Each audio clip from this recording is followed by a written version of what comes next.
Okay, so let's finish up on free speech. And so I want to do two things. I want to talk about Mill's argument, kind of revisit it, put a little more pressure on it. And then I want to talk about some pragmatic reasons to be wary, to be really cautious about restricting speech. So let's go back to Mill's claims, right? So Mill says, well, it's always going to be counterproductive in the search for truth to put restrictions on speech. Mill says that combating false views is always going to have value. Well, let's think about these claims. Are they true? Do they pass the smell test or not? I'm not really sure that they do. Think about this, right? Imagine what a classroom would be like if you had no rules on who could say what when. Everybody talking at once, complete chaos. That doesn't seem like you're going to have any sort of productive dialogue, right? Or imagine if some idiot could just mouth off to everybody. Well, again, I think you're going to say either he's just going to hold forth, he's just going to blah, blah, blah, blah, blah, my view, or you're just going to get a nasty argument. You're not going to get any real dialogue. You're not going to get any real debate. Is Mill right then that, these are always counterproductive? I don't see that he is. To me it seems that, well, sometimes restrictions on speech actually allow us to have a dialogue. We couldn't have it without them, right? Why does TCC have a policy on what you can and can't say in class, respectful classroom behavior? Well, because if we just let anything go, it would be just yelling at each other. There would be no real debate, right? And you think about some online forums, right? They've started to edit out, they've started to put, restrictions on some of what people say, but it's because if they don't, you just get the loudest, often the dumbest voices holding forth, or you get just people screaming at each other, dialogues that go nowhere. So I would say to Mill, I'm like, look, Mill, in some situations, it's pretty clearly true that restrictions on speech, rules about what you can and can't say, allow us to have more productive dialogues.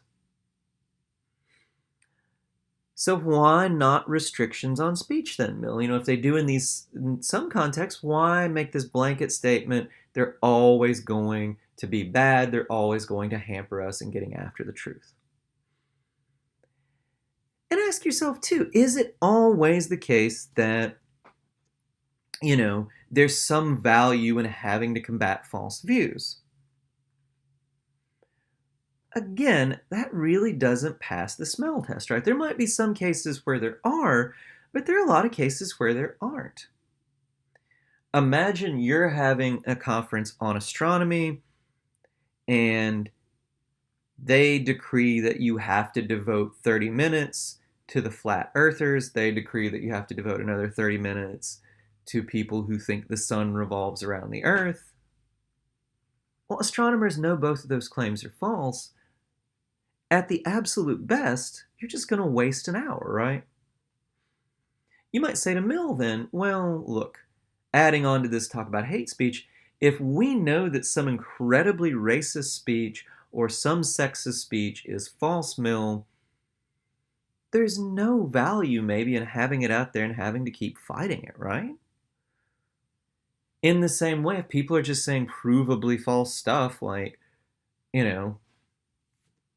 peppermint oil cures cancer, there doesn't seem to be any value in having to combat that view. You're not going to convince the person who's putting it out there. And you're going to waste your time if you're arguing with her, and some people might believe her. Tell me where the value is, Mill. Tell me how this gets us after the search for truth.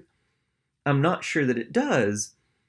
I agree with Mill. In some contexts, in some situations, restrictions on speech can hamper our search for truth.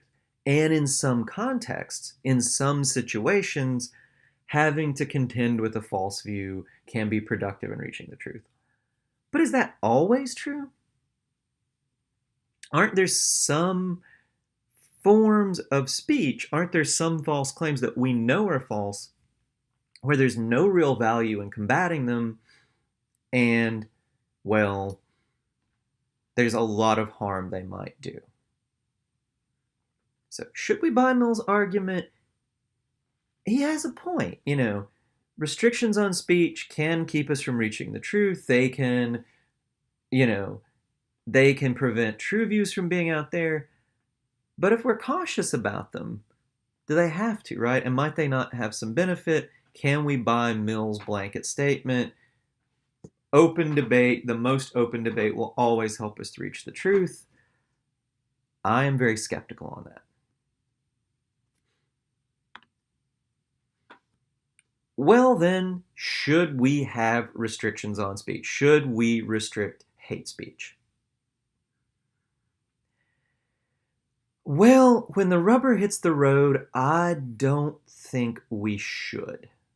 Or I think, we have to be really cautious. There's a lot we should worry about. And the reason is, well, there are a few. Think about this. Hate speech restrictions can easily be misused. They can backfire. Well, what do I mean by this? Well, look, if we have hate speech restrictions, we probably want to restrict speech against groups that are really vulnerable.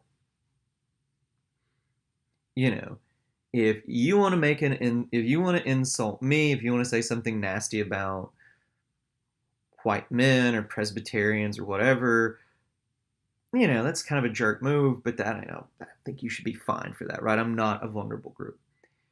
Here's the thing. It's really hard to specify hate speech laws so that they can't be misused in ways where the people who they're supposed to protect, they don't protect, but the people who don't really need protection can use them as a sort of weapon. I'll give you guys an example. France has hate speech laws, and France is overwhelmingly Catholic. There's a small Muslim minority, and this group is often, the butt of some discrimination. So you would hope if hate speech laws do what they're supposed to, they would protect the minority. They actually seem to do exactly the opposite. Most people who are brought up on hate speech charges in France are brought up on hate speech charges for, insulting Catholicism or Catholics.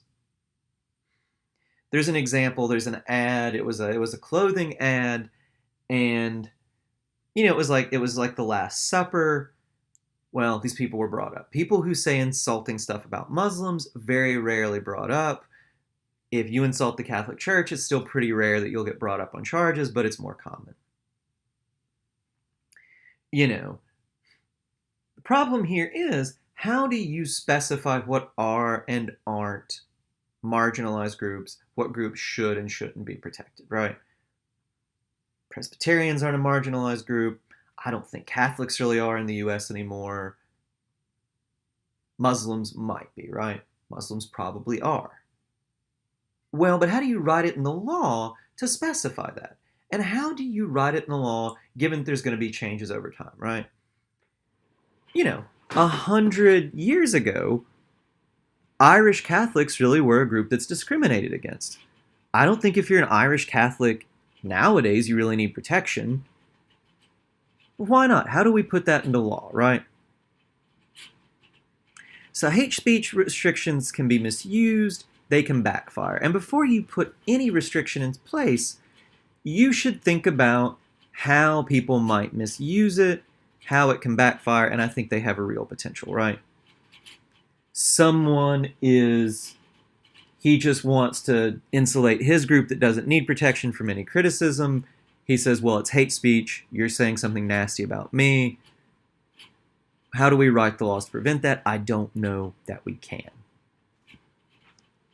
Here is another thing to keep in mind. Speech is important to a free society in a way that other freedoms aren't. If you are going to have a free society, you need to have debate. So I think even if speech can do some harm, we ought to be really, really wary, really cautious of restricting it, right? If you start going and restricting speech, well, it's going to make it way harder for us to make political decisions, know who to vote for, know what's going on, right? Even if some of that speech does harm, the good that speech does and the harm that restricting it might do seem bigger. You know, contrast that with drugs. Look, what is lost if we put restrictions on drugs? Some people can't get high, right? It might be a real loss to them. They might really enjoy that. But it's not like it's going to prevent us from making smart democratic decisions that we can't say smoke pot, right? If you can't say certain things, it really does seem to interfere with that. And the final one, and this goes back to the episode of Radiolab I had you guys watch, any restrictions on speech can be misused by those in power.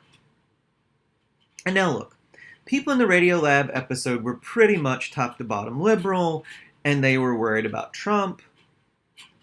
But if you're a conservative, you ought to be worried about restrictions on speech for the same reason. You know, if you're liberal, do you want Donald Trump and Jeff Sessions to be able to restrict speech? But on the same token, you know, if you're a conservative, if, say, Bernie Sanders is president 4 years from now and, you know, Kamala Harris is is Attorney General, do you want them to put restrictions on speech? If Hillary Clinton were president, do you want her to put restrictions on speech? So whatever your political orientation, there's a real danger here, right? Whoever's in power just doesn't like what you're saying about them. Well, look, politicians are politicians. There's going to be a huge temptation if they can shut people up with the force of the law. They're going to be very tempted to do that, whichever side they're on. So ultimately, I don't know how we should come down on this. I think there are some good arguments to be made for restricting hate speech. On the other hand, I am very worried, and I think you should be worried as well, how any restrictions on hate speech or other restrictions on speech would actually play out in practice. So I don't know how I come down on this. I don't know how you should come down. But I think we should be worried about restrictions on speech. We should be very cautious. If we're going to have them, they ought to be written in a way where they can't be misused, where they don't backfire, and where, you know, we're going to have the speech we need for a democratic society. I mean, can this be done? Yeah, maybe. I don't know. I mean, like I said, European countries have restrictions on hate speech. Most of them are democracies. You know, so can we have restrictions and have a democratic society? Maybe. Can we have them and not have abuses? Well, I don't know. I've looked at the French laws. They certainly have abuses of their hate speech laws in France. Are there abuses in other countries? I'm not sure. But again, we should tread very carefully here. Okay, so that's all I want to say. I know this is just taking a first pass at it. It's a complicated issue. At the very least, I hope I've shown you guys the complexity of the issue.